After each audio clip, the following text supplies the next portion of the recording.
Mapagpalang araw, po ito pong inyong kaibigan kay Jesus Brother Manny Bautista. Minsan pa ang salita ng Diyos ay atin pong masasariwa, bubulayan. Sa pagkakataon na ito, nandito po tayo sa Marala, sa Barangay 128, Zone 10, District 1. Po ay Balot, Tondo, Manila. Ang aming pong gawain dito tuwing araw ng Sabado, tuwing hapon, dito nagkakatipong kami po sa residence, sa tahanan, sa pamilya ni Tatay Yogos at Nanay Clarita Garan. Dito lang po sa Balot, sa permanent housing.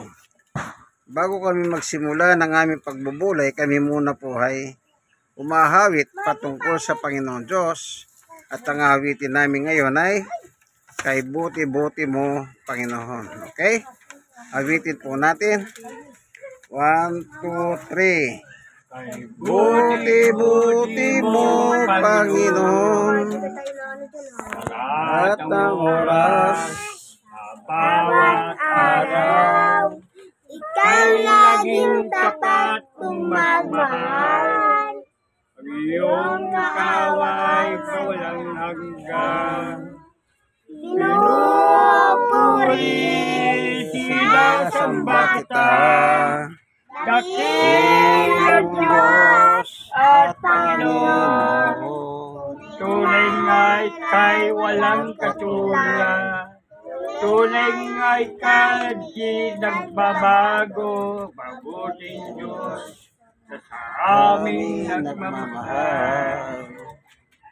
Kay buti-buti mo, Panginoon, sa lahat ng oras, sa bawat araw, Ika'y labing tapat kung magmahal.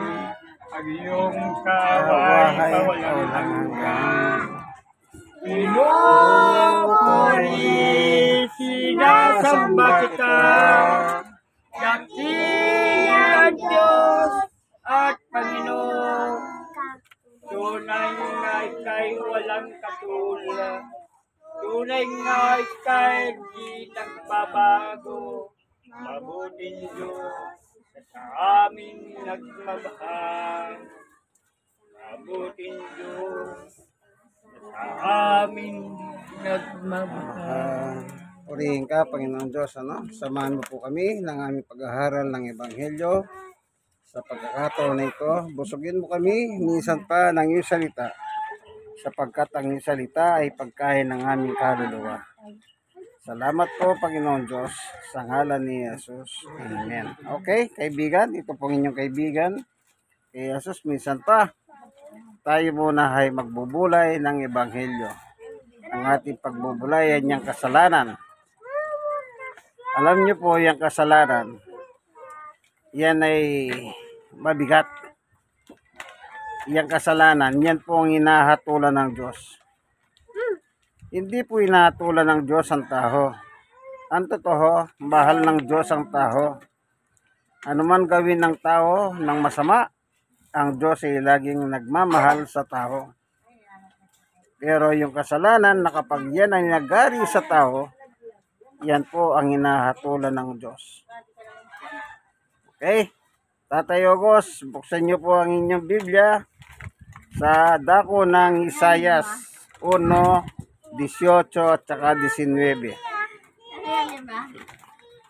Na kung saan sinasabi ng Diyos sa pamamagitan ni Propeta Isayas, yung kasalanan mo,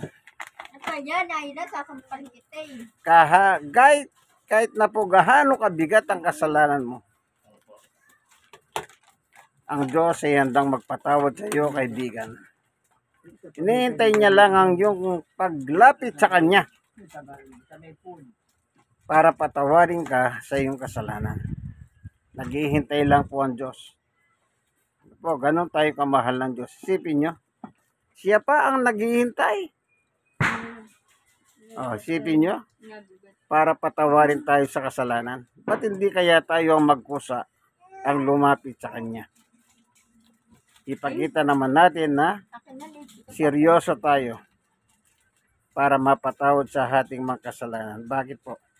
Pag hindi ka napatawad, kaibigan, at tinabot ka ng kamatayan, sad to say, diyan ka mapaparusahan dahil sa iyong katigasan ng iyong ulo. Tignan po natin ang assurance na binibigay ng Diyos sa Isaias 1:18 at 19. Ano man bigat ang kasalanan mo, handa po tayong patawarin ng Diyos. Amen, amen, amen. Okay, ano po? Yan. Kung mapapasin po ninyo, halo-halo po tayo rito. May bata, may matanda. Kasi po lahat naman tayo ay nagkasala pagdating sa harap ng Panginoon Diyos. Yan. Yan po ang pamilya ni Tatay Ogos. Asawa, si Nanay Karing at saka yung mga anak at mga hapo. Ano po? Mayaman sila sa kanyang mga hapo. Yan. Ayan po si Tatay Ogos, sumusulat po siya. Iyaya ng Diyos, nagsusulat pa po siya. Inuutosan din yung bata. Nasa sa Liga. Ito muna Tatay Ogos. Dami ng dami yung anak mo. Isaias 1:18-19. Yun lang po, yung dalawang na yun. Babasahin po. Opo, sige po. Halik kayo at tayo'y magpaliwanagan, sabi ni Yahweh. Ganuman makapula ang iyong mga kasalanan, kayo akin papuputin tulad ng yelo at bulak. Kung susundin nyo ang aking sinasabi, tatamahasin nyo ang ani iyong lupain. Ayan, opo. Hanggang dyan lang po. So, maliwanag po, paulit natin kay Tatay Ogos. Yung 18 lang. Yan ang talagang main event. Ika nga sa boxing. Tatay Ogos, ulitin mo nga yung verse 18 lang, Opo.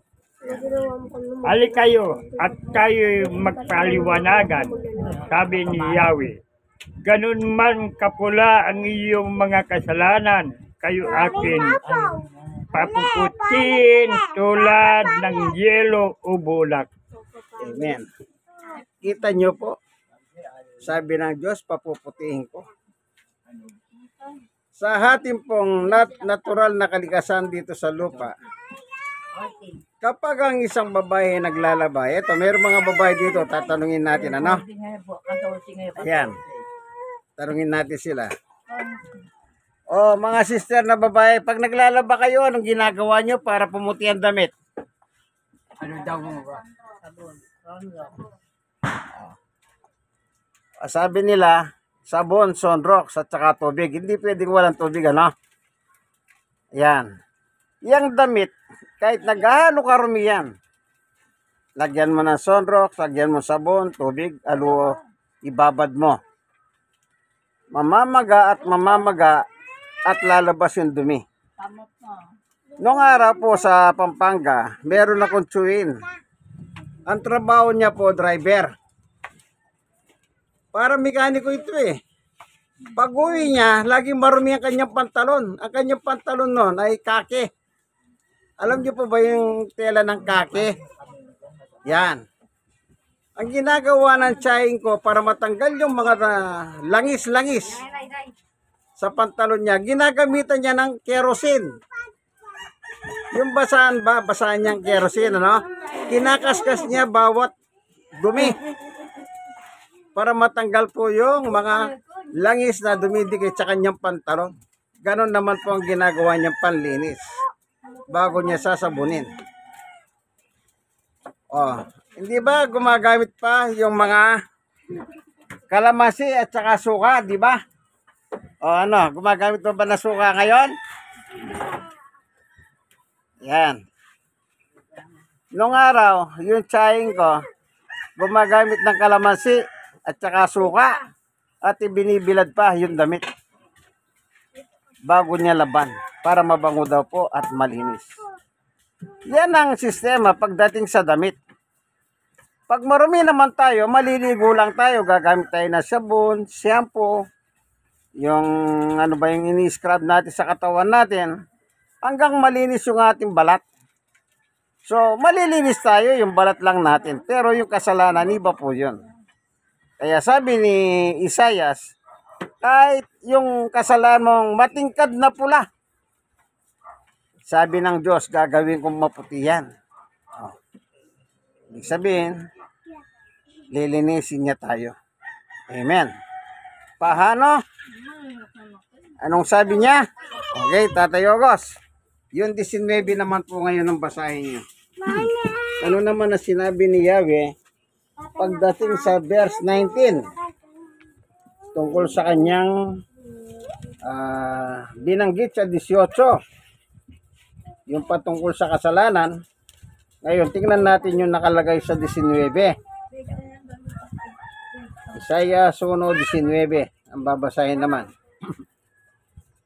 Kung susundin nyo ang aking sinasabi, tatamahasin nyo ang ani ang iyong lupain. Ayan. Pagsunod. Pagka sumunod ka sa kanya, hindi ka lang niya lilinisin, pati yung pamilya mo. Ano nakalagay doon? Tatamasahin mo. Ano yan? Blessing. Yan. Ganon po kabait ang Diyos. Lilinisin ka na niya, i-bless ka pa niya. O, ayaw niyo po ba ng ganyan? Di ba napakaganda? Lilinisin ka na ng Diyos at i-blessing ka pa niya. Okay. Tingnan naman natin ang ating Panginoong Yesus nung siya'y nangangaral dito sa lupa. Ano naman ang sinabi niya sa kanyang mga kausap? Okay? O Tatay Ogos 1, chapter 15, verse 3. Tingnan naman natin po ang binanggit ng ating Panginoong Yesus sa kanyang epistola nang siya po'y nangangaral dito sa ibabaw ng lupa. 15, 3. 3. Yun lang po. Opo, yan.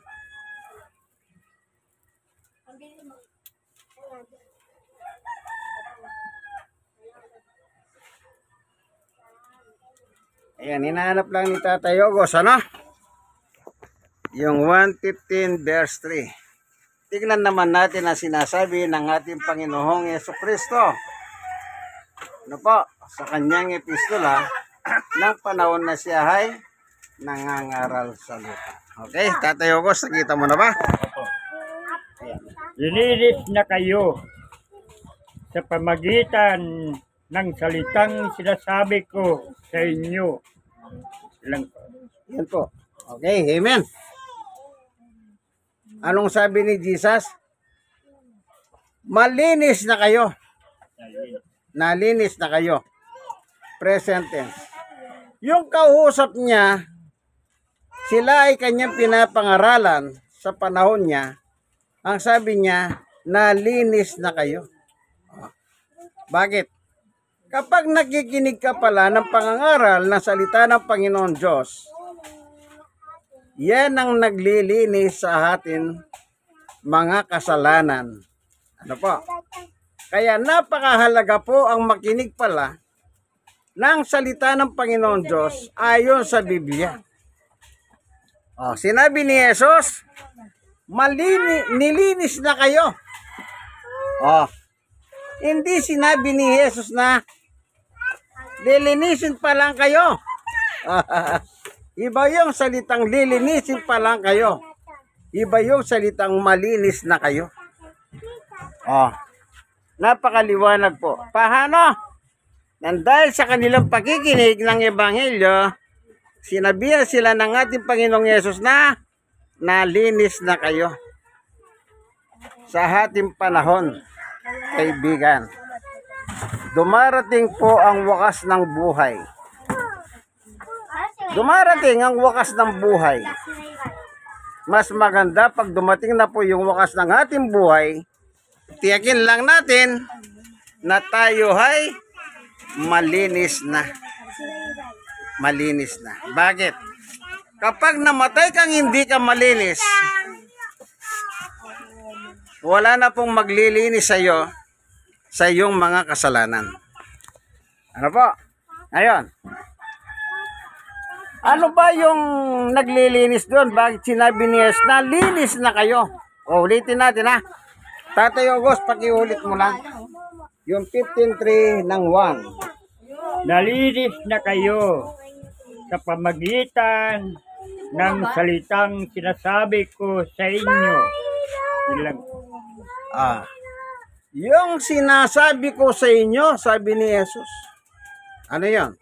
Salita ng Diyos. Yun po ang maglilinis sa atin. Kasi po, ang salita ng Panginoong Yesus ay galing po sa Diyos.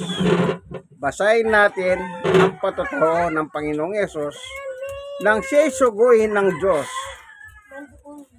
Tatay August 1:12, 49, 50. Yung salita ng Diyos, yan po ang naglilinis sa atin. Kapag tayo nakikinig, pinapapasok natin sa ating buhay.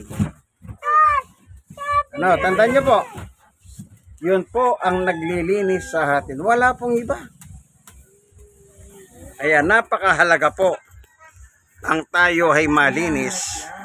Hanggat tayo po ay nabubuhay sa mundong ito.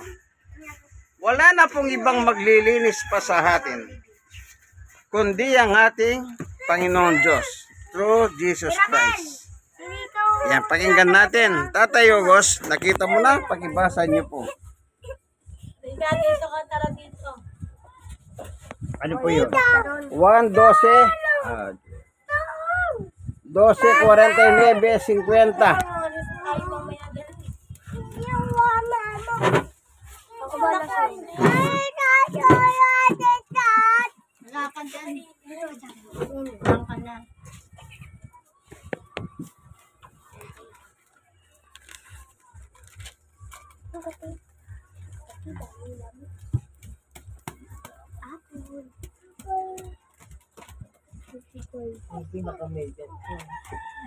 Babasahin po. Opo. Sapagkat hindi ako nagsalita ng mula sa sarili ko lamang. Ang Ama na nagsugo sa akin ay siyang nag-utos kung ano ang aking sasabihin at ipahayag. Opo. At alam kong ang kanyang utos ay nagbibigay ng buhay na walang hanggan. Kaya ang pinasasabi ng Ama ang siya kong pinapahayag. Amen. Kita nyo po, ang ganda. May buhay na walang hanggan. Kaya nga may buhay na walang hanggan kasi nga po malinis kayo. Kung magtyaga lang po kayo, makinig. Yan po ang parahan ng Diyos para tayo malinis. Kaya yung sinabi ni Isaias, Prophet Isaias, gahano mang katingkad, kapula, gagawin kong maputi yan, gaya ng yelo, ang sabi ng Diyos. Kaya ng Diyos yan linisin. Kung lalapit tayo sa Kanya at uingi tayo ng tawad. Lahat po tayo nagkamali, lahat tayo nagkasala.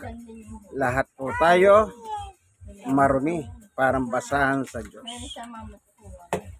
Pero kung gusto nyo pong luminis, simple lang ang paraan. Andyan po si Jesus. Ano? Tignan pa natin ang sinasalita ni Jesus sa 1:17. Ayan. Kung ano sinasabi pa ni Jesus patungkol sa salita ng Diyos nang siya ay nakatingala at nananalangin sa Diyos. Dito po sa eksenang ito, nananalangin po ang ating Panginoong Jesucristo. Ano? Yan.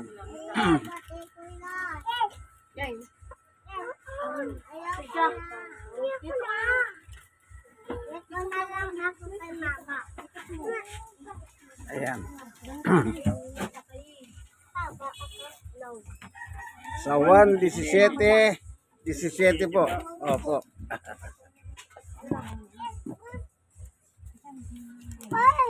Hello. Tita. Gandang damit mo.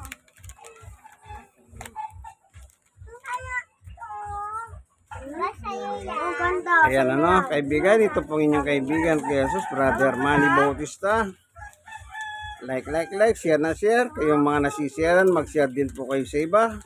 Sapagkat ang inyong isishare hindi po masama, kundi sa salita ng Diyos ang inyong may isishare.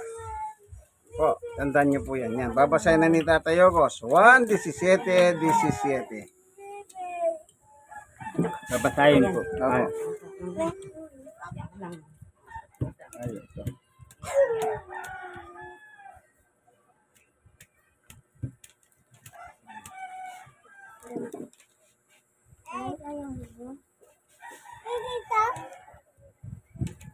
Ibugod mo sila para sa iyo sa pamagitan ng katotohanan. Ang salita mo ang katotohanan. Amen. Sa anak niya pa. Yung salita ng Diyos na katotohanan, sa King James Version na Biblia po, kasi ginagamit ni Tatay Ogos, magandang balita Biblia, no? Sa King James Version, ang nakalagay po doon, pakabanalin mo sila sa katotohanan, ang salita mo ay katotohanan. Ayan. Andun yung sanctify them, banalin mo sila. Dito naman po nakalagay, ibukod mo sila. Wala naman po pinagkaiba doon eh. Ang pinabubukod, yung malinis. Yan. Para maintindihan nyo ha, yung malinis ang ipinabubukod. Naalala ko po yung mag-asawa, nag-away sila. Sabi ng asawang babae, sige, hiwalay na tayo. Ano sagot ng lalaki? Oho, maghiwalay na tayo.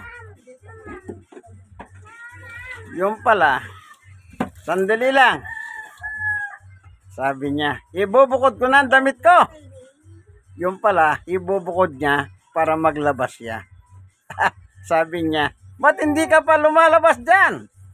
Sandali lang, ibinubukod ko yung dikolor sa puti. Kasi maglalaban na ako. Joke lang po yan ha. Okay. Yun po yung bumabanal sa atin. Ngayon, nang si Pedro naman po ang nangaral. Anong sabi naman ni Pedro? Unang Pedro, Tatay Ogos. Chapter 1. Tingnan naman natin yung salita ng Diyos na inulit ni Pedro. Ano naman ang requirement? Habang nabubuhay tayo dito sa ibabaw ng mundo. Unang Pedro, chapter 1, verse 15 and 16. Tatay Ogos. O kaya simulan nyo na po sa unang Pedro 1:13. 14, 15, 16. Yun, hanggang doon po. Tingnan natin naman si Apostol Pedro nang siya po ay nangangaral sa lupang ito. Yan. At mahulog ka, bala ka. Lisa, mahal na masira yung style. Buka lang yan. Ayaw mo si Ronging yan ah.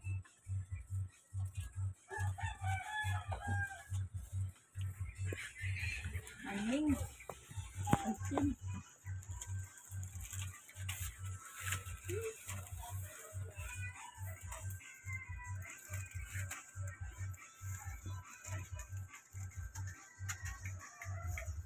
Nakita mo na, Tatay Ogos.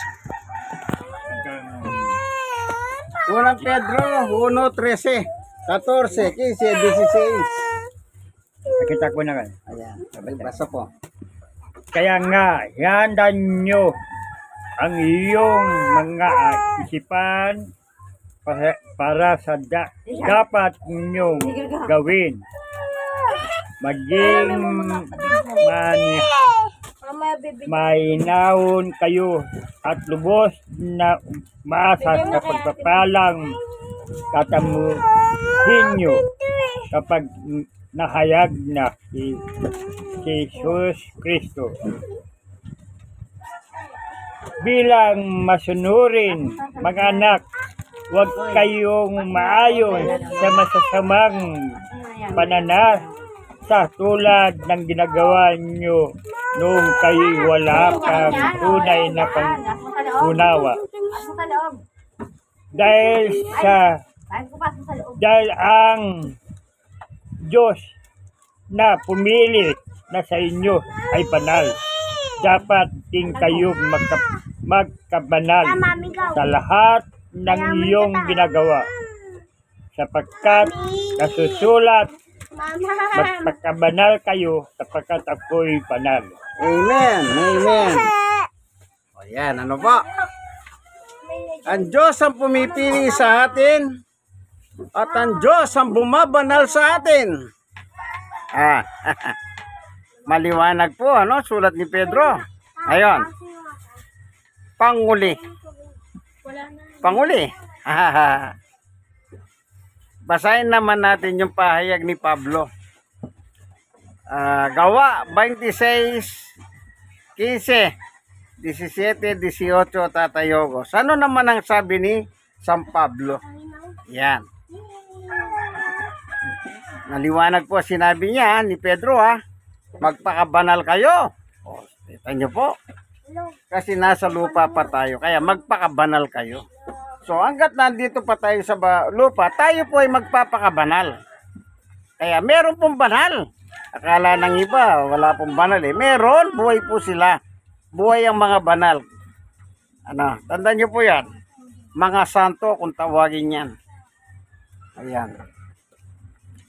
Tingnan ninyo ang pahayag ng Panginoong Yesus sa panahon na nag-uusap sila ni San Pablo naman. Yan, Gawa 26, 15, 17, 18. Ayan.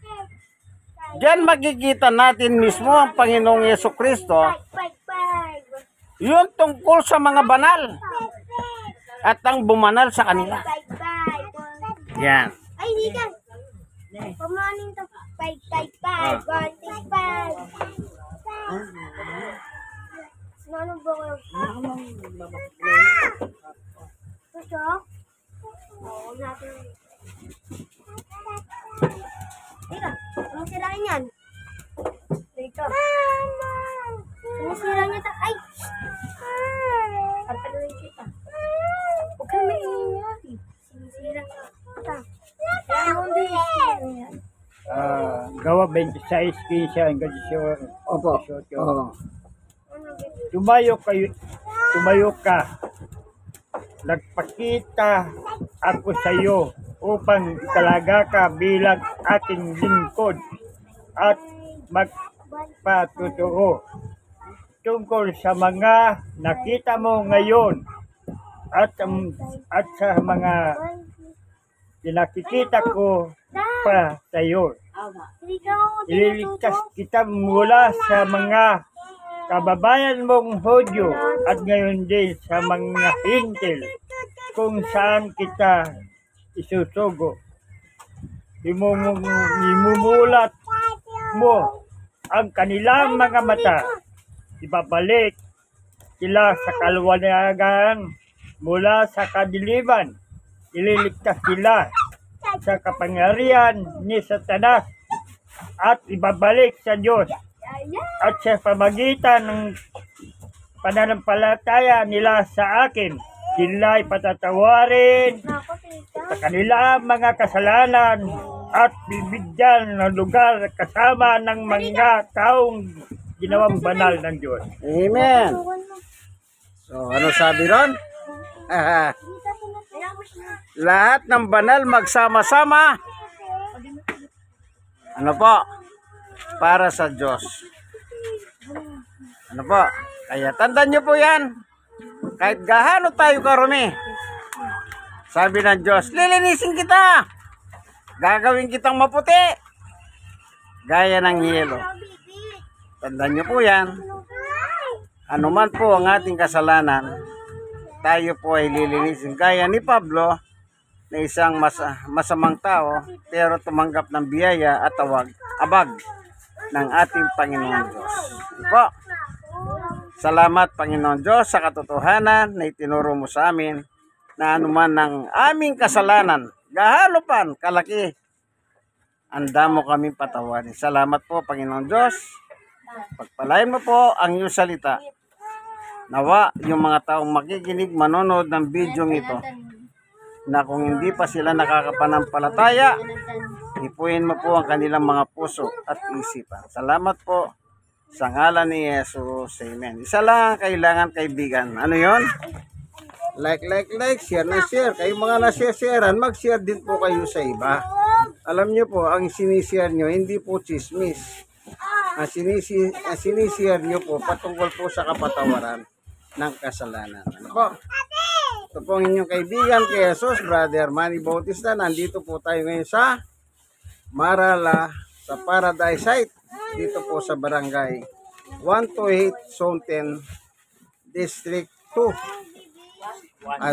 District 1, Balot, Tondo, Manila. Kinatatay Yogos, ang kanya pong buhong sambahayan. Ito po sila once again para makita po natin sila. Ayan.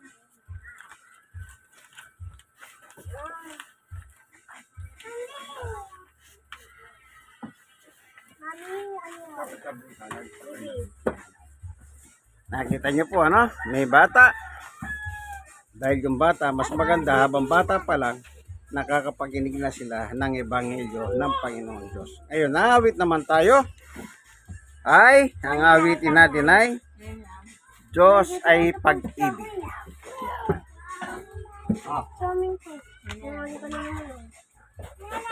Alam niyo, maganda pong hinahawitan ng Diyos. Kaya nagsisimula kami sa hawit, nagtatapos po kami sa isang awitin dito, no? Okay, awitin natin, Diyos ay pag-ibig. Meron po kami kode ko, para hindi kami magkamali. Tignan nyo, lahat kami. Yan. Okay, 1, 2, 3.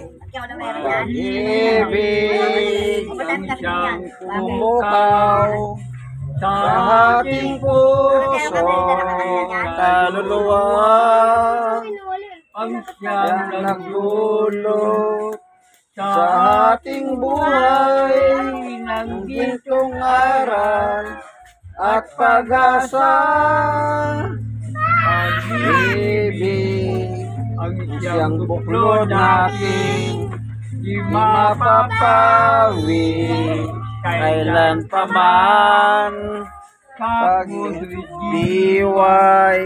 tayo'y isa lamang, kahit na tayo'y magkawalay. Pagkat ang Diyos atin, Diyos ng pag-ibig, magmahalan tayo'y magtulungan. At kung tayo'y bigo, ay huwag limutin na may Diyos tayo nagmamahal. Kapit sa ating pagsuyo, ating ikalat sa buong mundo. Pag-ibig ni Jesus ang siyang sumakop sa bawat pusong uhaw sa pagsuyo.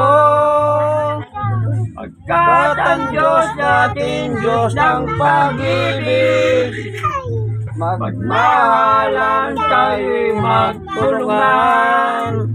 At kung tayo'y bigo, ay huwag limutin na may Diyos tayong nagmamahal. Diyos ay pag-ibig. Maraming po salamat sa iyo, Panginoon, na aming Diyos. I-bless mo po ngayon ang bawat isa, sapagkat ang blessing po ay nagmumula sa iyo. Ingatan mo po ang bawat isa sa pagtulog po nila sa gabing ito. Ingatan mo rin po sila, ang kanilang tinitiran ng mga bahay, at gisingin mo po sila sa araw ng bukas, taglay ang panibagong buhay at lakas nagmula sa iyo. Maraming salamat po sa ngalan ni Jesus. Amen and amen. God is good. All the time. All the time. Amen. Amen. Mga nabati pagkakasipati sa babasa ng araw. Ang dami Bakit ka gabaro? Bakit ka? Bakit na yung